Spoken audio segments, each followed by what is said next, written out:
Hello, and welcome to Resolve, an afterplay show. This would be an after show for a role-playing game that does not have an actual play, where we would tell you the details of our game so you don't have to listen to it, but we didn't have a session this week. Hi, I'm Sammie, I'll be your host. My pronouns are she, her, and I play Isiri the mermaid. Joining me is my wonderful co-host, Alex. Hi, I'm Alex, and I use he, him pronouns. We are joined today by Daniel. Hi, my name is Daniel, and I use he, him pronouns. All right, welcome. Thank you for joining us today. So, since we didn't have anything to recover last week, we figured we would do another playlist episode today, this time starring me and Isiri. What's the general vibe for the playlist? How did this one come together? I kind of had a very strong concept of what I wanted to do with this playlist going in. I definitely wanted to have it a bit softer than my normal playlist would be. A lot of my playlists for characters are a lot more in-your-face, overt about some of the themes going on. But I think with Isiri's general personalities being relatively meek and not very confident, I wanted to put that demureness in there. I also wanted to layer as many ocean and nautical themes as I could possibly cram in there, and I think I did a very decent job of that. Thirdly, I think flow would be the most important element that I wanted to incorporate into this. I think I did a good job of making all the songs sound realistic as if they were together on an album of sorts, or at least a mixtape. So I think we talked a little bit on my episode about a lot of the songs influencing how Smog came into the game, but you finished this one well after we started playing, right? Like you had bones, but not all of it. Yeah, the general theming of this is still kind of before the campaign starts. It just took me a second because I wasn't 100% sure about who Isiri was until we started playing for those pieces to sort of come together. Like, there's a couple songs I immediately knew that before we started were going to be on there. The Diving Bells, definitely, for example. A lot of that didn't really lock into place until we were like, at least 5 or 6 sessions in, and even then, I didn't really finish this until like a couple weeks ago, 100% where I was happy with it. Like, there's been a lot of tweaking and moving pieces around. I think I put on like 3 or 4 songs only to remove them and then swap them with other things. Just so that we have context for wherever we slot this in, which session are we on when we are recording this? We're just after 21, right? Yeah, we're just following session 21. Everyone has almost attained the core of the World of Ages, second world that they've journeyed into. With going for an oceanic feel, parts of the playlist also feel just very ethereal as well. Some of them are very dreamlike in sound that sort of roped its way in, I think maybe as a consequence. Yeah, I'm glad to hear that because I really wanted to capture a sense of mysticality in everything that Isiri is, because she's kind of 2 worlds in a way. She's sort of transitioning into her position in her culture, but she's not sure of it still. So she's very much on that borderline of, do I lean more into this mysticality? Do I run away and do my own thing? I'm not quite certain here. I'm glad it's like that sound on the edge of your hearing that mysticism is playing in, so I'm glad to hear that. I also have 0 interest in playing normal characters. I am 100% interested in playing monsters. So even if they look normal, there has to be a sense of monstrosity there. As I said earlier, I've been trying to be not as overt with that monstrousness, so I hope it's a little bit boiling under the surface here.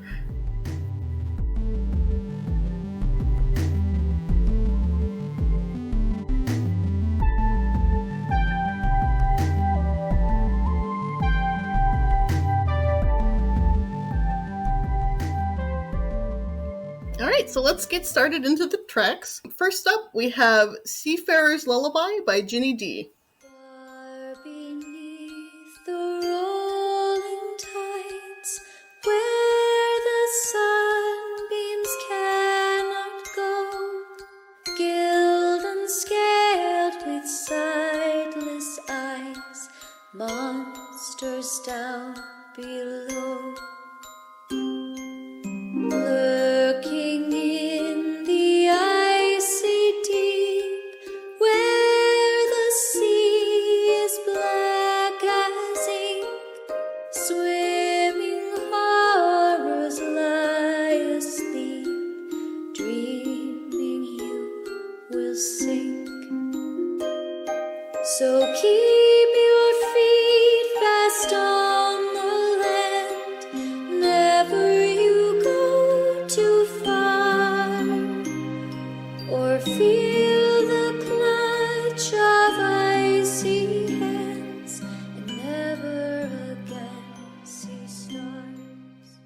When I first heard this song, it immediately reminded me of Pirates of the Caribbean. Oh, It's because of the music box. It's because of some of the notes that it progresses to, and obviously the subject matter. Very ethereal. I see you have some biographical information about Ginny D over here, but I have a little bit of context for this song. I had not heard it before the Isiri playlist, I'll be honest. However, I do know this YouTuber from her cosplay. She got very popular doing cosplay of one of the second campaign Critical Role characters, and I love that show. That character, spoilers for Critical Role Campaign 2, ends up dating another character who has a bit more of a nautical theme, is a warlock to this deep sea demigod that has sort of nefarious and mysterious powers, and ends up for a brief time having this other nautical character has a brief affair with someone else who seems to be a warlock of the same patron. So I wonder if this was maybe a little inspired by those characters, because it seems to be a lot of the content that was on her channel from that time. Interesting. That would make sense. I would not know that. I found out about this album from Netherworld Post, which you should go check them out. They do monster stories and small postal cards, so you can get like stamps, postcards, that sort of stuff from them. It's all good. It's well written. But they recommended this album for like just a mermaid album, and like every song on this, I guess it's more of an EP because it's like 6 songs, I think. But everything has to do with mermaids and like drowning people. It's great. Yeah. I wouldn't be surprised if somebody just really liked mermaids and wanted to do a mermaid album too. But I was thinking there's a lot of nautical stuff going on with a character that's very closely related to that character. So maybe. It certainly makes sense. I haven't seen anything from season 2 of Critical Role, but I will totally take your word for it. My goal in this song on the playlist is I like to open with like an invocation to a muse, and just the orchestration and the texture of this piece sort of gives me that. It moves you spatially, I feel. It moves you from the surface going down underwater as you sort of go down that descending scalar baseline there. It feels like you're going under the surface and you're a human sort of entering this world, which is hopefully what I'm bringing you into with Isiri here. And yeah, we caught those major themes that you wanted us to have for the overall playlist. It's very ethereal because it's a lullaby. It's a mother singing her son to sleep, pretty explicitly from the lyrics, I think. We're taking a trip to the deep dark. Ah, the abyssal plane. That little section where it intersects with the plane of water.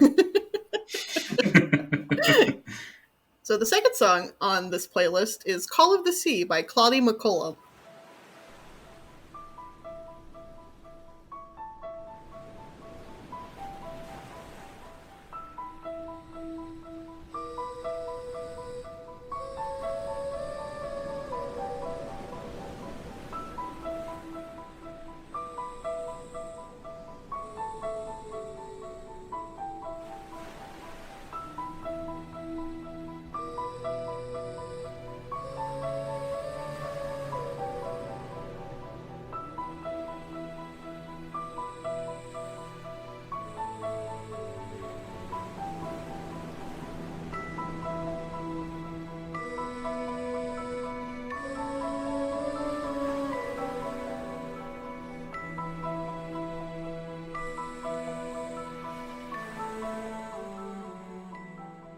So Call of the Sea is on the 2015 album Dreamer by Claudie McCullough, as I said. She is a vocalist and composer and often works with fantasy, orchestral, and Celtic-style music. I don't know a ton about her. There wasn't a lot of stuff on her info page, but apparently she did a vocal soundtrack for an XCOM game mod, so that's fun. That's really interesting. I wonder if I plan to play the newer XCOMs at some point. Maybe I'll come across it. Maybe. We'll have to find out. What was your sort of interaction with this song? What sort of motivated you to put it on the series playlist? Well, there's 2 things. One is I generally like to have at least one song on every character playlist that is non-lyrical. There's vocals in this, but it's not words. Because I think either an instrumental or more soundtrack sort of sound adds characterization beyond what, you can look at the lyrics and know what they're talking about and be like, oh, I connect the dots here. I like to have something that's a bit more open to interpretation, where you have to figure out why it makes sense. And I think it's a little obvious for this one. This one isn't a hard one, because, you have the sound of the ocean waves in the background as a sound element. You have the sort of distant bell chiming, echoing the little music box from the previous song.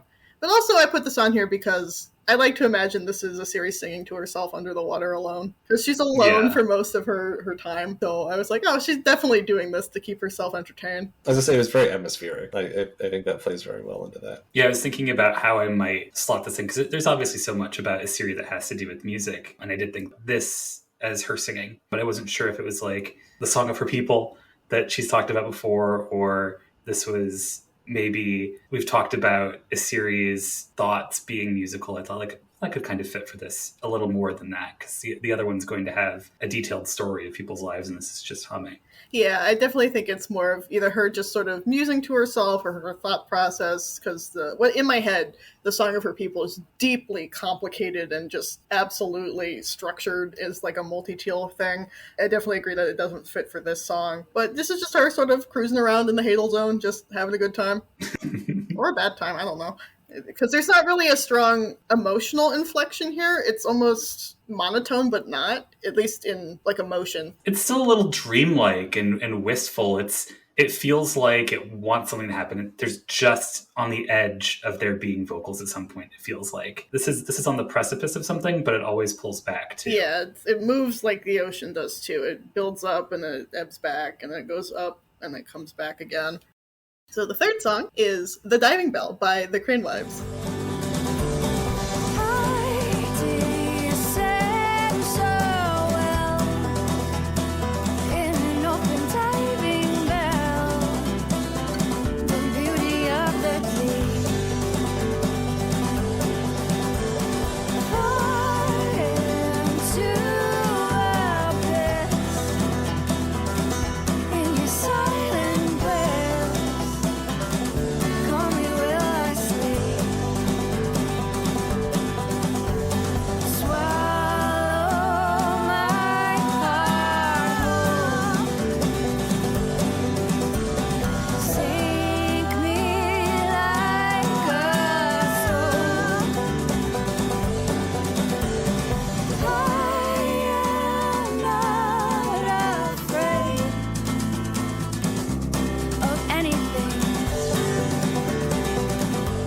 The Diving Bell is on the album Safe Ship Harbor. It was the first album released by the Crane Wives in 2011. The Crane Wives are from Grand Rapids, Michigan.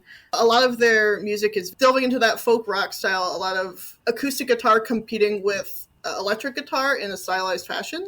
And they mostly have intelligent-styled lyrics about personal struggles and identity. They were formed post-college in 2010. I'm very happy that we have something that calls out the abyss by name here. It makes me wonder if you chose that name for this song specifically. When Dan and I were like talking about this campaign and like I was starting to form characterization stuff for Isiri, I wasn't quite sure where I wanted to go. I knew I wanted to play a mermaid, but I didn't know what kind of mermaid, which is why there's the deep and the shallow level mermaids that are in Isiri's world. I was torn between a concept for a shallow one, but then literally I can tell you exactly what happened. We were driving to pick up food from Panera, and the song came on shuffle. And while Dan was inside, I was just like, I understand. I know, like, I had Isiri's name. I kind of figured what she looked like. And then I heard the song, and I was like, this is her. This is her personality. This is her external bubbliness. There's that upbeat, chipper sort of banjo play here. And the lyrics could not be more spot on if they tried. And the reason I selected this clip for this particular episode was, far into abyss in your silent lips, call me while I sleep. Beautiful. Perfect. Encapsulates everything I want to about the character. Yeah, there's this embrace of not necessarily dying, but the possibility of death. Yeah, and she's not terrified of that. Like, death is not a fear for Isiri. It's acceptance and then being a bigger part of the whole. She's not sure where she fits in yet. So it's not dying that bothers her. So she'll go into anything, as we've seen, without fear. Do you think Isiri finding herself in this faraway place, this strange environment, do you think this is her metaphorical diving bell? Yeah, I think so. I also think it's very funny that, because obviously all these songs are written by humans and not mermaids, a lot of these songs mention drowning, and what is she except in the air drowning in all this knowledge, all this environmental factors that she'd never experienced before. Dee in a previous episode said that the series seems to be plagued by decision fatigue, and that's absolutely correct, because there's just so much going on. And you're right, she's sort of trapped in that little water bubble in her own little personal diving bell trying to figure out what the hell is going on. They're almost at the point where they're kind of overwhelmed by the uncertainty of where they fit in. It's kind of a conflict with who they think they're supposed to be versus what they've experienced, what they've been able to get work. Yeah, what they've experienced and what they want for themselves, because beforehand she was on a completely different concept of her own identity before all the priestess stuff happened. She never considered it for herself. Honestly, that's great framing for a lot of the drowning things that happen throughout the playlist, because I had trouble sort of circling that with Isiri's experience being the sort of sirens. Like, okay, she's having her own experience of being overwhelmed, but trying to embrace it. Yeah, and I think that echoes very well at the end of the song, where it just repeats the refrain, I'm not afraid to give you everything, because she's not. Isiri will always do her best to the 100% capacity that she can. There's no, middle ground for her. The fourth song is The Current by Whalebones.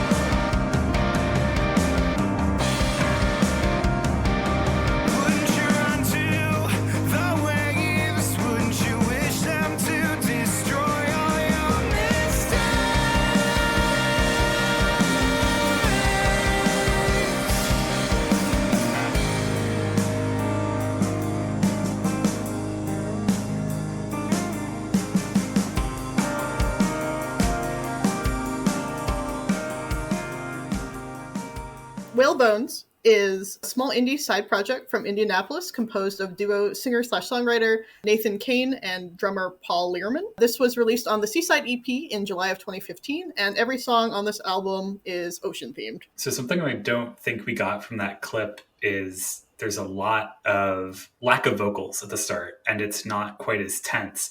I love that it builds to anxiety when he starts talking. Yes, correct. Because this is the first song on the EP, and it sort of builds up. This entire EP is about just dealing with yourself and your emotions and, guilt. It's very powerful. I would highly recommend everybody go listen to it, because you can feel that the vocalist is just absolutely crushed with the weight of whatever is going on here. And I think that matches Isiri quite well. It's a good contrast with the previous track, I think, because we have this embrace of the abyss, but we've contrasted that with the fear you've talked about of accepting new responsibility. Mm-hmm. Correct me if I'm wrong, but I think you kind of tried to arrange them in order so that it, in the beginning, you had a lot of the softer ones, and you kind of tried to have it smoothly transition into things that start to ramp up to be, I guess, ebbing and flowing is a good word. Yeah, I like the push-pull. I want things to be dynamic in everything I do. So the beginning parts of this playlist is soft and ethereal, and as we're getting into the squeeze, that's sort of the middle, I'm slowly turning up the dial on the anxieties, on the fears, the stresses, and this is the transition song into some of the harder songs on the playlist, because I couldn't figure out a way other than to ease you into it. There's a gentleness, and the high guitar plucking is very somber, but at the same time, there's a lot of stress underneath. I don't know how to describe it better than that. It could be a bit of a challenge having a playlist, especially one that sort of represents a character, kind of flow and not have the songs be too jarring. This is definitely a good way to do that. Is there anything just personal to you for what you think about this song for Isiri? The section that was played was most of the lyrics for this song. It's very short lyrically, like Alex said. There's just a lot of instrumental build-up and release at the end. For somebody that lives their life mostly alone, it's very rare that her species comes together and does things. It sort of gives you a lot of time to be stuck in that thought vortex of, oh, I messed up, I should have done this, I could have been better. And I think this song emulates that for her. The fifth song is Persephone by Daisy the Great. The plight of the siren is she'll never sing without somebody claiming she's starting a war, and every word from her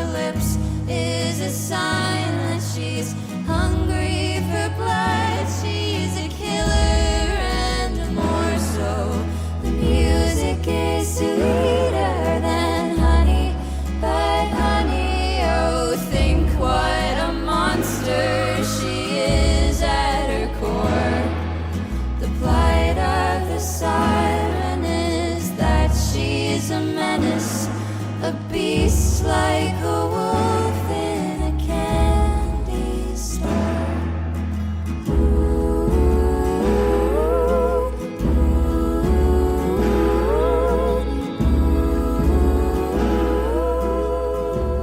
Daisy the Great is an indie pop band from Brooklyn led by Kelly Nicole Dugan and Mina Walker. They met as acting majors at NYU. This song, Persephone, was released alongside a cover of the Scarborough Fair in February of 2021. I wonder if this was one you added later. I did listen to an earlier version of a series playlist, and I can't remember what was on it, but it feels like this was a little more influenced by the way the party has reacted to Isiri. There's very much a front of Isiri being a monster. There's a monstrous appearance, but everybody sort of treats her like a cinnamon roll. The song, it's definitely not the oldest song, but it's definitely not a new song. It's been on there for a while. I definitely agree with everything you're saying. That certainly cements its position here. But also one of the things I told Dan when I was creating this character was I want her to have a complete culture shock. And one of the things therein would be humans being used to the mermaid story, the siren story. Oh, this person is going to drag me and kill me and all that horrible nonsense. I want Isiri to feel that because she's never experienced that sort of thing. That doesn't really occur for her. I'm just very interested to see how she reacts to tales about the shallow folk, which is something she's very unfamiliar with. She never really encountered many of them, but also the fact that that reputation precedes her is something I wanted to experience. The party definitely has its reservations. Definitely when we first got to Sequence Charter and we messed with Toroid, that unintentionally spread a little bit. But I'm still sort of waiting for that character engagement for her. It's hard because essentially Isiri is in a party of monsters. There's one in particular who doesn't look it, and is more so. I think for a lot of people, the group together is already a sight to behold. I think for a lot of people, they start out in a sort of captive wonderment. For Isiri in particular, I think for a lot of people, it's been almost entrancing because Isiri is such a unique sight, and it's maybe only when inadvertently Isiri acts that the horror sort of dawns on. Oh, that's my favorite thing, though. I love that. Because you're right, she is kind of pegged as this sweet, innocent thing, but there are times when the fact that she is a creature comes out to play, and I sort of like that. I also like that the general theme of this song is just female empowerment, and no matter what you do, you're going to be pegged as a whore, a bitch, some sort of unsavory character because, oh, you're clearly influencing people with your feminine wiles. Yeah, I was wondering why Persephone specifically, and that was a part that you clipped out, but I was thinking that must be important because I know you and your level of lore. I was thinking, like, is Isiri the Persephone to the abyss? As the light in the darkness. You could say that in a way, absolutely. There's definitely that duality. One of the things that does drive me nuts about this song is Persephone is not a siren in any... Yeah, I know. Yeah, it drives me a little batty. For what you were saying, absolutely. I'm playing a lot with themes of light and darkness. Her character is playing the light playbook. There's the darkness from the fact that she lives in never-ending night of the abyss. There's the absolutely uplifting and bubbly light spirit that Isiri carries in her personality, but also that really dark cutting edge of her own anxiety. So there's a lot of contrast being played here, much like Persephone herself being a goddess of nature, but also being the queen of the underworld. The song sort of hints at an idea of a monstrous nature from within, despite outward appearances. So was there anything that you had in mind for Isiri that particularly connects to that? I do, but I don't want to talk about it here. Oh, a lot of that depends on what happens in the game. I'm leaving that very open-ended because, like I said, with that duality, you are dancing on that razor's edge. You could easily plunge into being a very helpful, spirited, light sort of oriented creature, or you could easily fall off and jump into the abyssal darkness of malevolence. I haven't quite figured out where she's going with that, or if she's going to fall off that edge at all onto either side. It's something that's definitely in my mind. Taking a little tangent with mythology, as we talked about it a little bit, sirens aren't like at their most traditional, completely mermaid-like, right? Like they're kind of wings. Yeah, they're like these bird-like creatures, but they're not quite harpies. So it depends on which story you're talking about. The term has definitely been, in modern times, co-opted into what you would traditionally think of as a mermaid. And there's plenty of Greek stories that have serpent-like fish creatures singing to you, looking at you, Odysseus. Sirens in their most original form, if I remember correctly, are like these weird bird creatures. I think the kind of through line is the fact that it's a form of singing or some kind of allure that they all sort of use to basically get people right where they want them before they strike. Is there something from any different interpretation of sirens that are a little less mermaid-like that Isiri has? I know the traditional interpretation of a siren is like half human woman and then fishtail or body. I know plenty of artists and creators more recently have done what I've done with the series with like octopi and jellyfish and other invertebrates, but I really didn't want to make just the standard fish lady. You know, I didn't want her to have a large chest and long flowing blonde hair. I wanted something a little bit more insidious in nature. She's based off mostly a Greenland shark and the vampire squid, which we don't know a ton about. And I kind of wanted to play off of that unknownness. I love that that's true, but she also still has that sort of classically appealing silhouette. Yes. So that you can still have the sort of play of the fatal attraction. Yeah. But also partially because she's emaciated, because her culture is starving to death. So normally a bit more plump. Notice that Isiri has used music a lot to sort of attain what they need to get done, but just also through the use of illusions in general. Although what's interesting for Isiri is that a lot of the illusions that I think Isiri makes almost make her out to be more terrifying than how she actually is, as opposed to the other direction, you know? That's very intentional, because in the deep sea, your goal is to either distract and get away or scare whatever's trying to get you. And if she can pretend to be more than she is, that's a very easy way to get away. Because Isiri is not the top of the food chain. There are things that definitely would go after and eat her species. It makes sense from a biological standpoint, and it's also just fun from like a player standpoint, because I know that Isiri is probably not going to go up and actually summon like a bunch of anglerfish to go bite people, but she wants her enemy to think that, so she doesn't have to do that. She can, she just doesn't want to.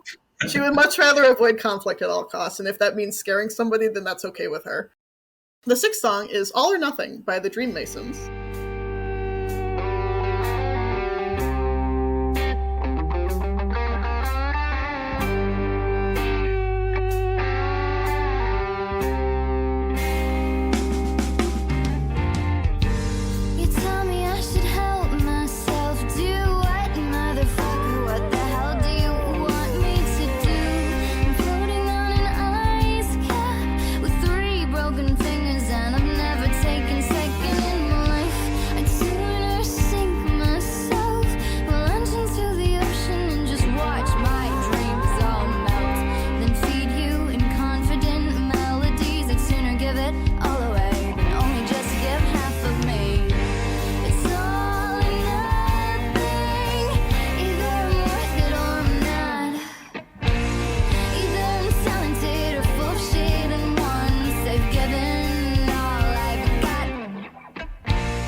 The Dream Masons are a four-piece indie/blues band from Cleveland, Ohio. They originally formed under the name Hello Violet, but relaunched as the Dream Masons in March of 2017, and this song is in fact off of their EP called Hello Violet in reflection of that. It was released in June of 2016. I love this song. This song was in my rabbit hole of Spotify adventuring, one that was just recommended randomly, and I was like, dude, let's go.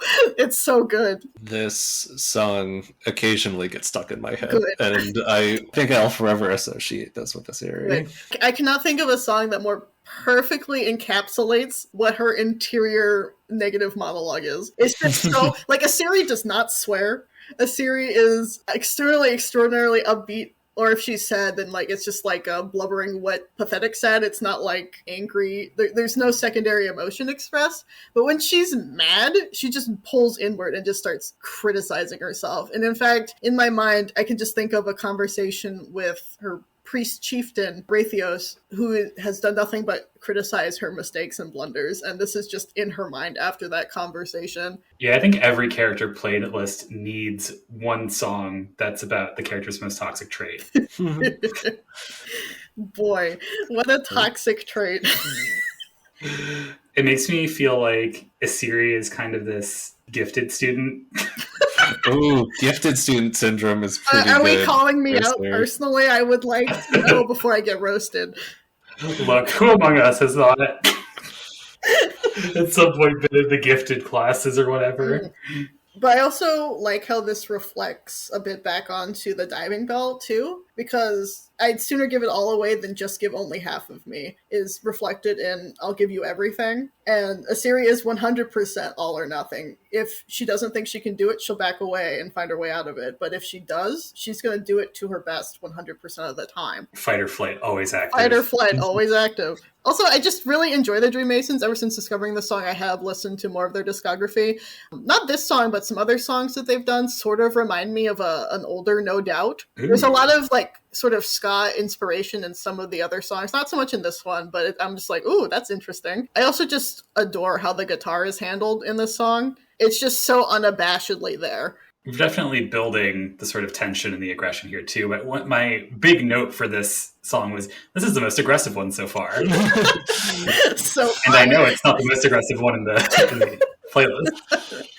I'm really squeezing you. I'm just building that pressure up behind you. Just Get scrungled. slowly coming in. The seventh song is Animal by Bad Flower. Like antifreeze, kill me sweetly. You chemical break me down.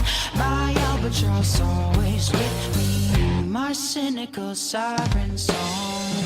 You animal got your prey now. Your ravenous time to feed. Keep using your words to cut me. I'm your masochist, make me bleed. Cut my walls, I'll come when you cry. Oh no, no, you're never gonna love me.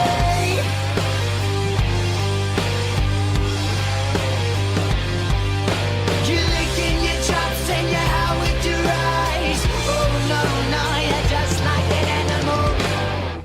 I love you. I need you.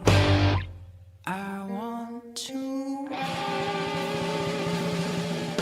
Bad Flower is composed of singer-guitarist Josh Katz, lead guitarist Joey Morrow, bass guitarist Alex Espiritu, and drummer Anthony Sonetti. This song was originally released on the About a Girl EP in 2012, but it was re-released again on their official album Temper in September of 2016. They're an American rock band. They were founded in LA, and like all good songs, this song is about a breakup of a volatile relationship. Yeah, I actually wanted to start with that because I feel like we're going for a more literal interpretation of the lyrics here. But does this say anything about a possible love life for Isiri? I've been loosely thinking about it, and I don't know if this is just my attachment to a particular NPC. We'll see how that goes. I'm not going to say more than that. But right now, it's hard for me as somebody who doesn't think of characters in a very romantic sense, except very rarely. But we'll see where it goes. We'll see what happens. I have concepts, but I don't know nothing about them yet. I was actually thinking about that this week. I was like, ooh. But we'll see. Yeah, this is very distinctly a different genre from what we've heard before. At least a different energy. Mm-hmm. We got hard rock going on for Yeah, baby. this hearing in this songs here. You know, there are parts of it that are quite violent. Aside from some of the things that Alex said could be taken quite literally, is there an aspect that explains why the song has the energy that it does for a series? So, spoiler alert for the show. So, if you haven't seen the episode titled You Monster Burn, I encountered this song not long after that session, like maybe the day after, and I was like, holy crow. Because this song is just, when the beast sort of made Isiri go back to that primal state, this is the fight part of Isiri's fight or flight. This is everything. This is her hunting. This is from the perspective of that fish being drawn in. You know you're about to die here, but you can't look away either. I think that even in her angriest, rawest, most aggressive state, there's something absolutely enchanting about her, and you just can't look away. It's her shark frenzy. Oh yeah, I thought there was a lot of good call out of specific animals and stuff here. Why specifically the chimera showing no mercy? Because she's a bit of a chimera, being a piece of a lot of different sea creatures. If you get Isiri to that state of just fight, there is no mercy. It's gone. She's out for the kill at that point. You're beyond the path of reckoning there. Oh, I get it for Isiri. I was more thinking about the lyrics in the original context of the song, like what about the chimeras? I guess it is supposed to be pretty gnarly. Yeah, I mean, chimeras themselves being, for the uninformed, a conglomeration of animals, usually with like a snake tail and like a lion's body and some other features. I think one of the, if memory serves, main core of their existence is that they're just so messed up from being made of all these animal parts is that they can't function outside of aggression. There's just too much going on for them to comprehend. Okay, that makes a little more sense to me because I don't really know of any original chimera myths, but now that I'm thinking about inspired stories, that's definitely something that happens. Yeah. A very famous chimera is the manticore, which is pretty renowned for its violence and aggression. But I think sphinxes also count. So they can have like a variety of roles. Complete aside here, but when the prospect of playing D&D was presented to me back when I was like 18, possibly going to like do a session in my dad's group, I was like, find a way for me to play a manticore and I'll do it. And I guess 3.5 didn't have a great way of doing that then. I just love how angry this song is. It's because it's so rare. And if you had this playlist on shuffle, you'd be like, this came out of the blue nowhere. Yeah. I love it. I'm entranced, much like the lyrics. I also just love how hard the ending of that song is. It just stops on the word stop. It's just, and then you're done. Is that how it feels for Isiri? Like she's satiated and this mode is over? Yeah, it's over and then she has to look and see what she's done. The eyes roll back to their normal position. There hasn't been a lot of times where Isiri's been real pissed off or aggressive, but her eyes do roll back like a great white shark's do. I don't think we've seen very many instances where Isiri has shown no mercy. Correct. Usually, she has not been in a frenzy. For now. But we're close in that one circumstance. But we're getting there, bestie. We're getting there, bestie. I'm waiting for the day for her to snap. I can't wait to have fun with that. Everybody's got to break bad so my stupid naming structure at the end of the episodes makes any sense. The 8th song on this playlist is Hunger by Of Monsters and Men. I got taught to fill the void. Let me go, 'cause you are just a shade of what I am, not what I'll be. But in this quiet company, I forget sometimes just how to breathe. Fill my lungs with the sound. Hungry for the kill, but this hunger, it isn't you. Voices disappear when you were speaking in some good tunes. I will be the one, and when you're starving, you need it too.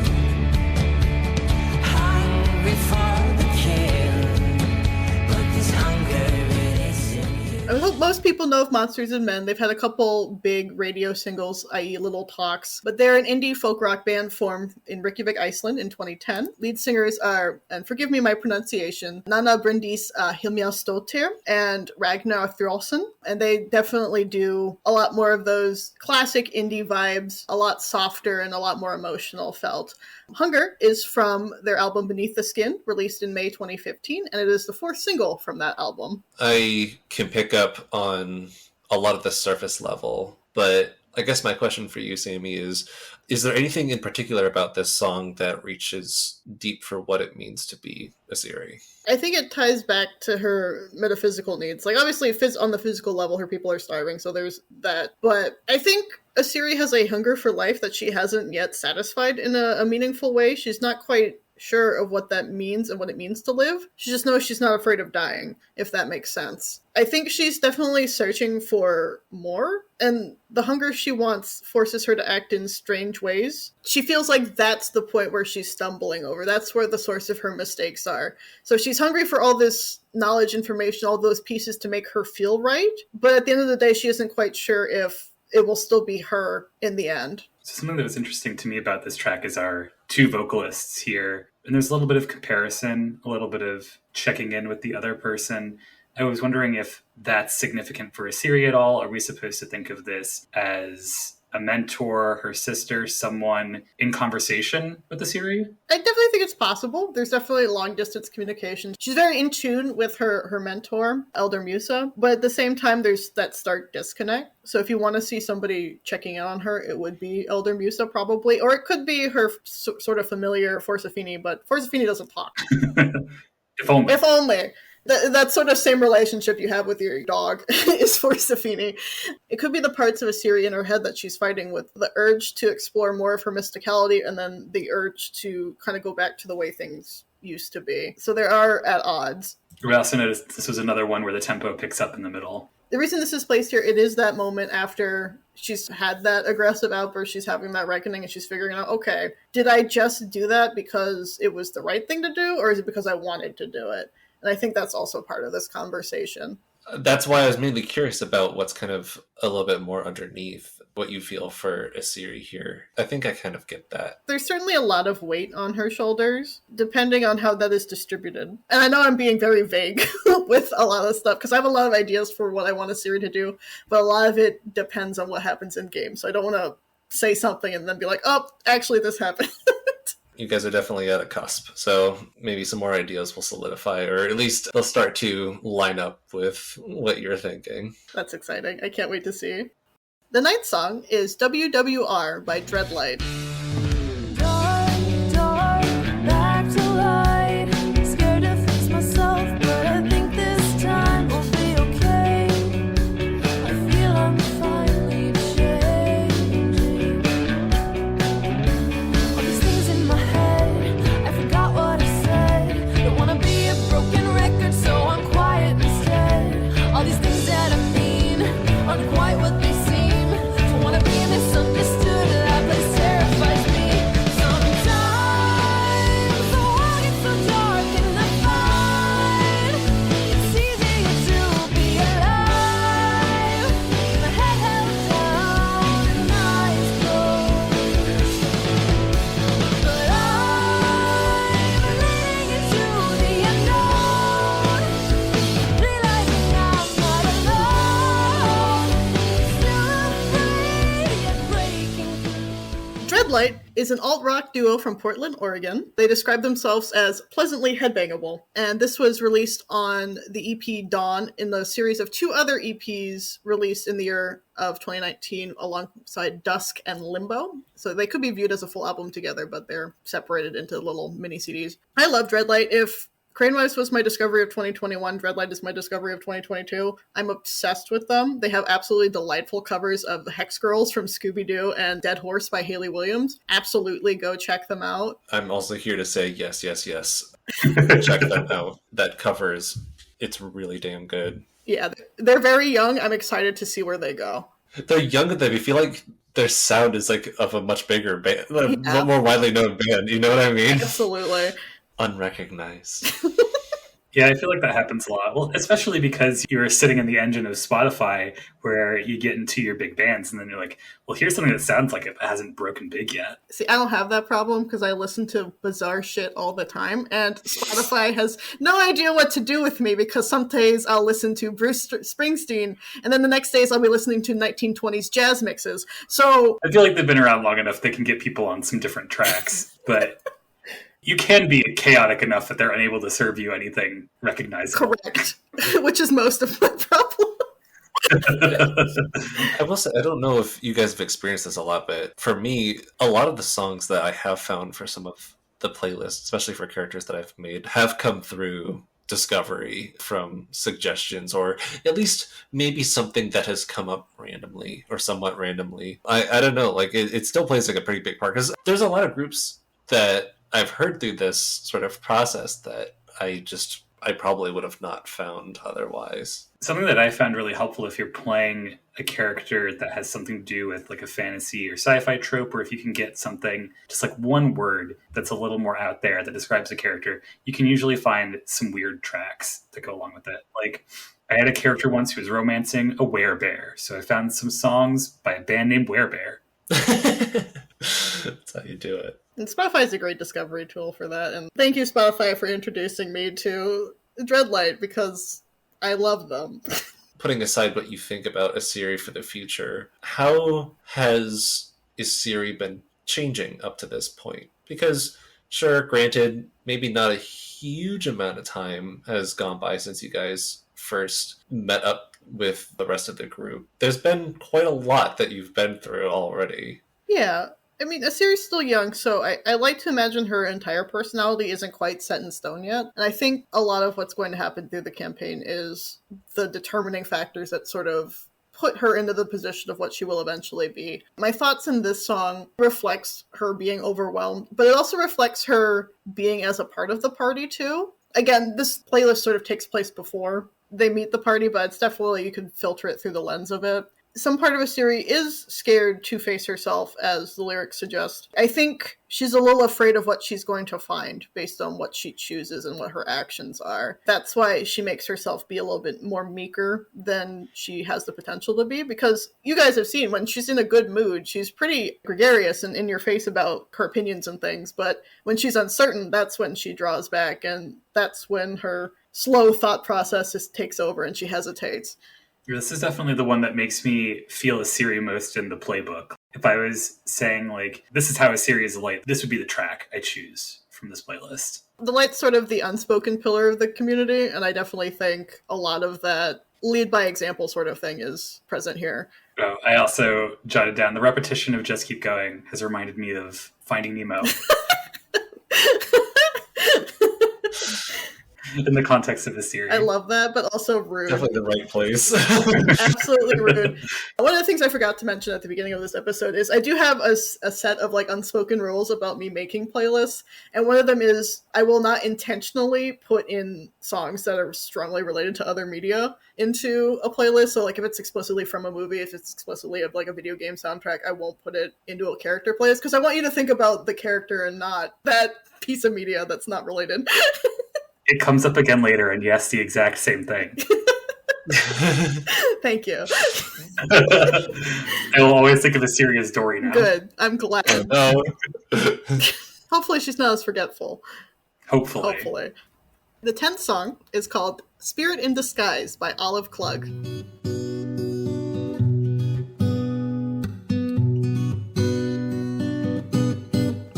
She's a beautiful fool, but an ugly intellectual. She disregards the rules, but they tie her down. Though she can't make a sound, she's cynically optimistic, unintentionally cryptic. She's not free yet, but she wants to be. Oh, she's a spirit in disguise.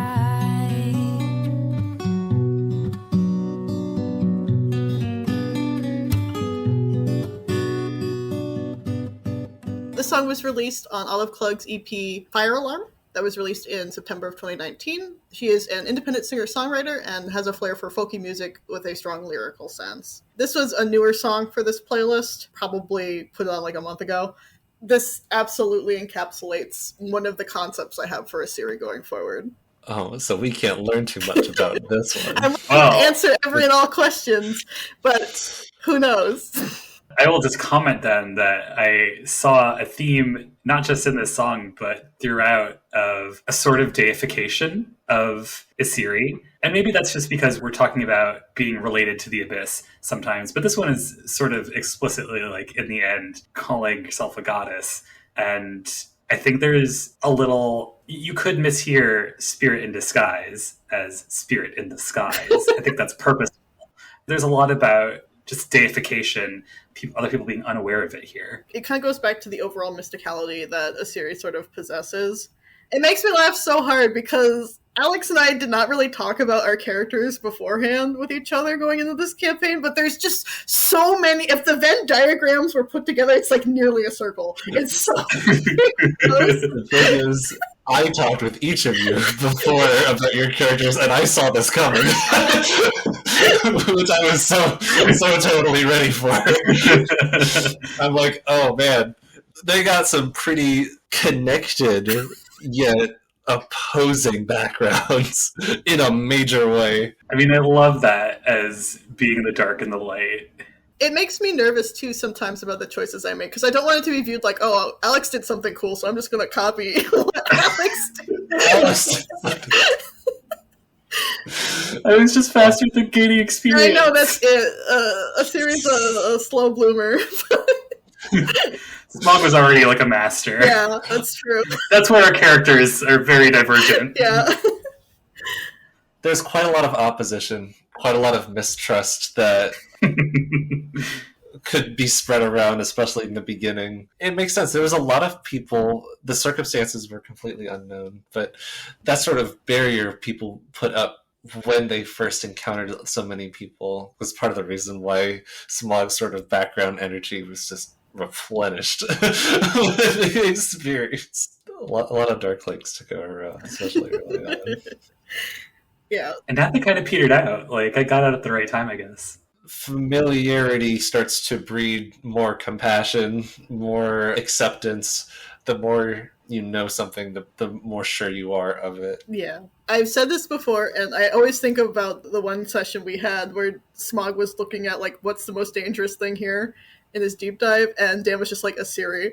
And I always think about that, like, that has lived in my brain rent-free since it happened. And you're absolutely correct, because Isiri is one of the most dangerous people in the campaign, barring maybe Athenos and Smog themselves for obvious reasons. But you have to be pushed to that extreme to experience that, and I think that's part of the disguise that's here for Isiri. She's definitely a lot more than she lets on to be. There's a lot of other stuff working towards this, but I like the line specifically unintentionally cryptic, because it's how a lot of the conversations go with Isiri. Like, there's certain things that had to be explained to her. There's certain things that have different words. I think we talked about, I don't think we brought this up in the actual episode it happened in, but we talked about how jousting can have different meanings. Because Isiri knows the one definition, but not the land definition. Yeah, if you don't know the sea definition, maybe you don't have to look it up. Yeah. That's for an adult, but if you want to email me, I can teach you about sea slugs. Right. I was about to open a new tab. I think I was the one to catch on to that in session 2. I was like, Isiri, they don't need to know about that. Yeah, because I said it as such a throwaway comment. I was shocked that you heard it. Actually, I should write to Genius and tell them their lyrics are wrong for this song, but the second verse... Hear that, Genius? You're on blast. is she's an ugly intellectual, which I think is also true, because Isiri is so fucking smart. It's just she doesn't have the surface context, and that makes her look like a bumbling idiot a lot of the times. And I think that's so entertaining to play as. I'm so glad I gave myself that barrier as a player. I think something that we have at least been able to cover rather successfully in this campaign is the fact that your circumstances kind of equip you to understand and know very certain things. When these circumstances intersect, you see that there arises that misunderstanding and some of those barriers that come up that slowly get circumvented through collaboration from what used to be just completely disparate forces. What I appreciate about Isiri in that context too is that she will readily admit what she does not know, whereas some other characters might pretend they know everything, or at least gloss over things they don't know. Yeah, because Isiri, the last thing she wants to be is responsible for leading you astray. So if she's like straight up like, hey, I have no idea what the hell I'm talking about, then the onus is no longer on her. I love this song. This is a very recent addition, and once I heard it, I was like, this is perfect. I do definitely think I've heard this one before, but I had not listened to it as much as the other one. The 11th song is Sweeter the Heart by Julian Moon. Maybe easier to just check out. Most people live with their eyes turned down. It's hard to see the beauty in the struggle. Make peace with what you cannot change. Choose to see divine and commonplace. It don't make you weak. Empathy is vital. If you're not dead, don't play dead. Life is meant to be lived. The darker the night, the brighter the stars, the deeper the grief, the sweeter the heart. Julian Moon is an indie alternative artist from Salt Lake City, Utah, that now lives in LA. This song was released on the EP Pomegranate Seeds in October of 2017. And Pomegranate Seeds, unsurprisingly, is inspired by the Greek myth of Persephone and the struggles of womanhood. The title song, Pomegranate Seed, fucking slaps, so go listen to it too. It's great. This song is one of the older songs of a series playlist, and I was like, this is who she is. This is the core of her personality. This is everything I want her to be. This song is one of my favorites. I feel like it's a very positive light on Isiri's journey. I definitely hope it keeps bearing weight going forward as well. Yeah, this is the second one that is like, this really hones me into the playbook with the series, because we have this sort of concept of staying strong and positive in the face of darkness. Sorry to talk about Smog again, but like we've said before that these two have an interesting relationship. It just feels completely opposed to him. We have this woman who's trapped in darkness and finds positivity in it. And we have that compared with this little shithead who found a group of heroes and managed to still be the worst version of himself he could be. Yeah, before we move on, there's one more thing I wanted to say, like in relation to Smog, because we have this version of female empowerment and the struggles of womanhood. And there's also bits of Smog that I wanted to explore that are definitely toxic masculinity. Oh shit, yeah. So this song definitely makes me think of those contrasts with the characters. Absolutely. And one of the other unspoken rules I had for this playlist, which doesn't apply to most of my other character playlists, but because a series of mermaid, I definitely wanted this to be strongly feminine voiced. I wanted there to be a lot more female artists than there were male artists, because I definitely think that just adds to the context of her character. Like, she is very deeply a strong female woman. And that's definitely what I wanted to explore going forward with her. And my favorite line of this song is, choose to see divine in commonplace. It don't make you weak. Empathy is vital. And Isiri's biggest strength and weakness is her extremely massive amount of empathy.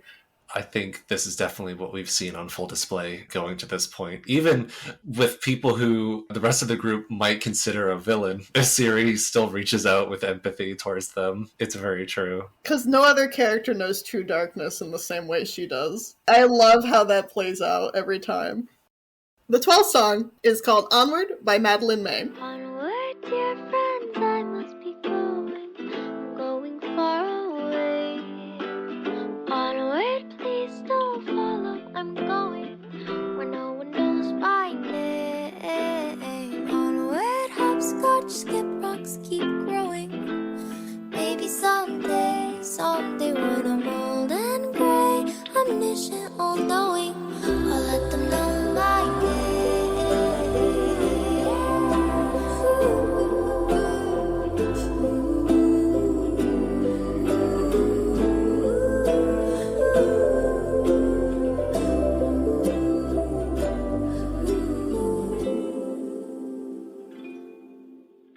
Madeline May is very new and up and coming into the music scene. They're just 20 years old. They're a self-described singer-songwriter from Arizona, and they often pair their music with hand-drawn art. This song was released on the EP Where No One Knows My Name in September of 2022, so very, very brand spanking new release. This was the second song that reminded me of Finding Nemo. Thank you. Oh, you. One, love how the vocals evolve. I have, if anything, only listened to this mainly through like external speakers. Listening through headphones is a really different experience for this. Also, the vibe reminds me of one of my favorite groups, Gregory and the Hawk, gives me a very strong energy that's similar to that. So I will probably check out more of their music. Yeah, I was actually looking at some Gregory and the Hawk songs for a series playlist, but unfortunately none of them quite Yes. matched up. Oh. But definitely on the same wavelength there.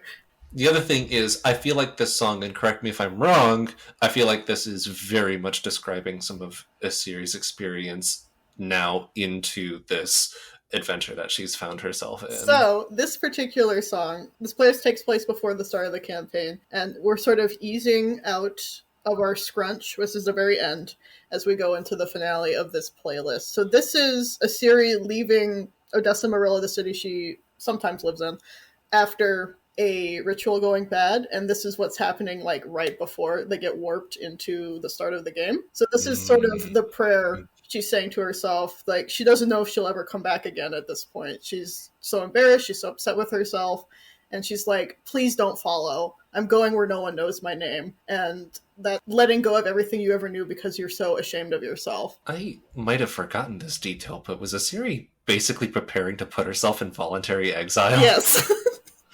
Holy At least until she could figure out what was wrong and what's going on with her people, you know, either due to the pressure of her chieftain and her leader, or just a lot of other factors, and then being young and stupid. She feels like a lot of the catastrophe of her society is on her shoulders because she is now that new...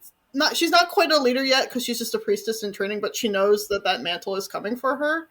This is one of the points where she's like, I'm not sure if this is where I want to be in my life, even though I was selected for this, even though I'm supposedly destined for this. This is that uncertainty. So I'm willing to give it up and go onward forever away just to figure myself out before we proceed here. In the very least, Isiri knows that people are going to look to her for answers, for an explanation, and at that point Isiri had none, because actually almost to this point she's still trying to find that for herself. I was wondering, because, I mean, obviously this came pretty late into the game, if this also had something to do with Isiri's future, because I feel like we have more of that little push towards maybe deification going on here. We've got an interesting breakdown, like a corruption of things at the end that I think speaks to a change. I love the structure. The song's only like 1:15. It's very short, and what the clip you just heard was all of the lyrics of this song. It's very brief, but I think it encapsulates so much in the time it does use. That breakdown at the end, like, I almost cut this song from the playlist, but I was like, the way this song leads into the final song, the moments encapsulated in that, so because it ends in the sort of techno, sort of deep sonar beeping sort of sound as it fades out. I just think it's perfect, and it does hint at those stronger powers you were suggesting, Alex. I'm excited. I am too. I have many thoughts and many plans. I just need to see how they unfurl. Ooh. The 13th and final song on this playlist for Isiri is Dream Suite in C Major by Miracle Musical. Alone at the edge of a universe, humming a tune. For merely dreaming we were snow.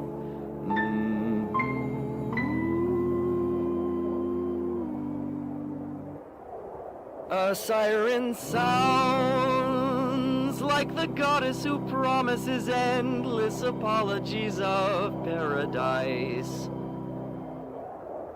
And only she can make it right. So things are different tonight.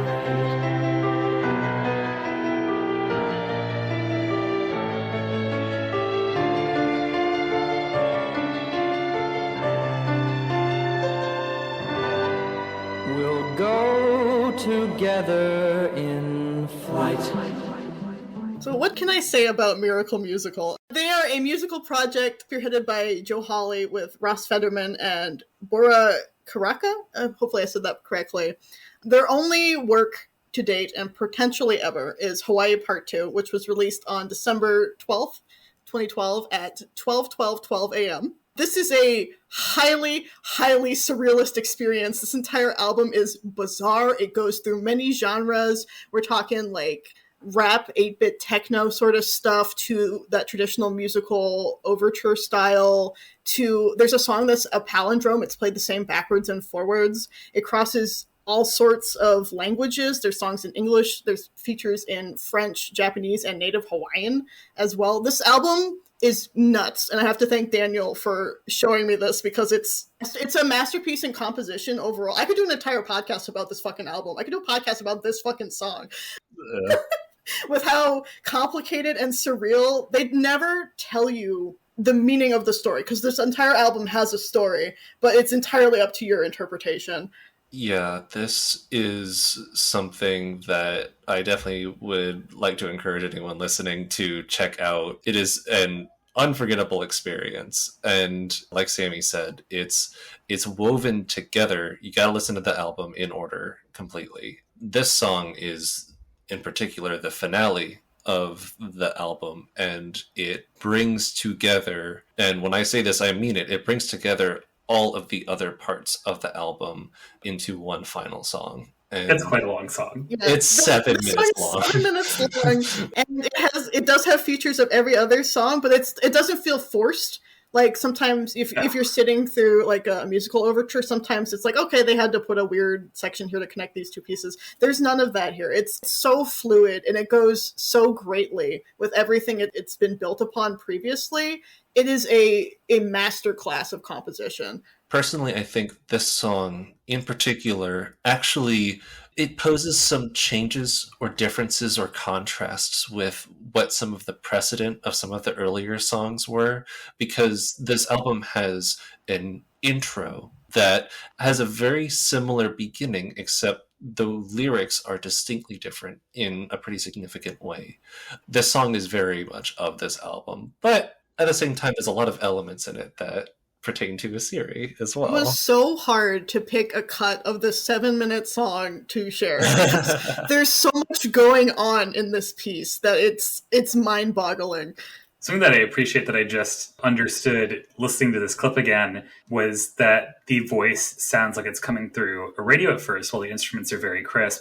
And then when we get towards the end, there's a shift where it feels kind of like it's coming out of a speaker. This clip that we're listening to now directly mirrors the very beginning of the album. And I think I'll leave it there because it's something that I definitely encourage people to listen to the rest of the album. If there's anything you take away from this, other than like how cool Isiri is, listen to this fucking album. It's amazing.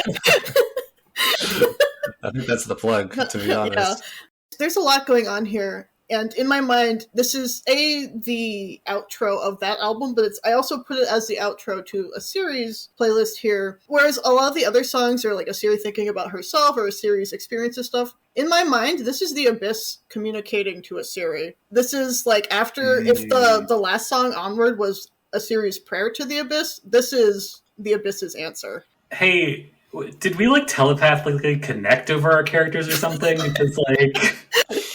I literally, like, every time you do something as Smog, I'm like, fuck, Alex is gonna think I'm copying him. I'm just like, God fucking damn it.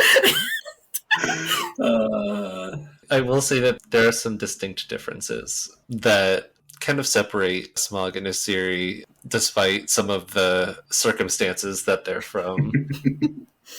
I guess I'm also curious, Alex, what your thoughts on this track are. I mean, okay, this is stupid, but they use the same pun for the title of the song that we do for our series character introduction in the playlist episode. This will be P.C. Yes. God, Dream Suite is a type of suite, a musical suite, and it's in C major, and the song is in the key of C major. I think about this way too much. Hawaii as a sort of concept that this album communicates with actually is only ever mentioned in this song towards the end. Oh. There's a whole swath of other songs that in this album that evoke, I guess, a concept of paradise, eternal life, or the sea as a sort of isolating force. This is the one that really only evokes Hawaii directly, at least in name. And it always makes me wonder what some of the intentions of that were. And I have my own ideas, but this is not the podcast. Yeah. Again, I could talk about this song all day. It's not funny. To let you in on one of the other clips that didn't make it in, because I was really torn between the clip I played and then another one that goes, "You look quite divine tonight here amongst these vibrant lights. Pure delights surround us as we sail, signed, yours truly the whale." Isiri as a being of emanating light in this crushing eternal darkness. I just think that's a beautiful way to say you're moving forward here. This song is, at least in context of Isiri, is saying, all right, you're asking for this change, you're asking for understanding. I'm going to give it to you, but it's not going to be the way that you thought it might come. And that's what I'm choosing to interpret the call to action here being summoned to Sequence Charter as the Abyss saying, you need to figure yourself out, and this is how you're going to do it. So you've told us you've been hiding something about the Master of the Lost, and there's a very strong theme of surrealism and dreamlike quality throughout this playlist. Is there, perchance, some connection that you have planned with the Master of the Lost and some change in Isiri? I don't know. That depends on how the planned conversation I have with the Master goes. The Master's a slippery character, but I think a lot of the parallels in what I described to Dan as what the Abyss represents and what it is very, very overt in the Master as well as some other characters we've run into. Like Dan's got a fantastic job of sprinkling in character hooks for everybody. Goodness, I try. But there's a lot going on for Isiri in the context of her homeworld, and I do need to have a strong conversation with Dan about Strongly worded conversation. Wrongly worded letter. per my last email. You could just talk to me. I know. Best wishes. God, when I write sounds good, that's how I'm saying. Yeah, as Alex has strongly hinted and suggested, I do have concepts of Isiri awakening to greater power. I just don't know what that looks like yet. I have my ideas, and I feel like this song sort of encapsulates that promise made to her. Because for Isiri's people, it's not so much the god grants a gift and that's it. You know, it's not a one-way conversation. You get give, you get some take here. And right now, this is the Abyss taking from Isiri so that she learns something to give back much more in return. Obviously, because there is a lot of song to choose from, what made you land on the opening of the song as far as what you thought maybe encapsulated Isiri the most? I don't want to say it was a coin flip because it wasn't, but it was a dice roll. Yeah, it was a dice roll, as everything else in my life is. I think knowing that we're going to talk about Onward, the previous song before this, and leading that into this song in particular, because the sort of humming, beepy sonar sound at the end of Onwards leads into this song, and then the very end of this song is also sort of like a dramatic pedal tone hum out. I think they go together, and I kind of just wanted to pick the intro here as it's a zoom out. So if the first song on this playlist is us going underwater, this is us following Isiri into the portal. This is no longer camera focused on Isiri, it's focused on Isiri as part of the world now, if that makes sense. And this is the Abyss saying, we'll go together because it's no longer about just you in this moment. I don't know, felt good, man. What do you want me to say? No, I think that's perfectly good. I think it kind of finally being able to put it into a concise description, but what really kind of makes Isiri stand out is that Isiri is a creature based on a monster that either looks or sounds appealing, but is really predatory in nature, at least in terms of its intentions, really malevolent in its intentions. Whereas Isiri is someone who looks sort of menacing on the outside, looks sort of malevolent. The intentions, and that's kind of connecting it back to this song, at least this snippet here, is the fact that Isiri is a siren who is trying to make everything better. She's trying to enact in a much more benevolent force. It's very much that sort of inverse of what you would typically expect. Yeah, you're picking up what I'm putting down, and I appreciate it.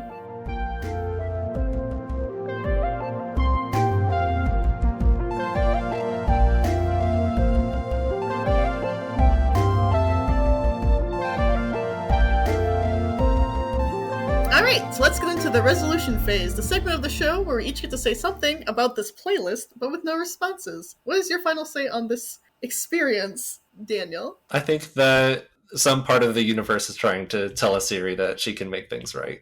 You can find me by listening to the very low but noticeable hum in the background. You gotta change out your light bulb. Alright, what about you, Alex?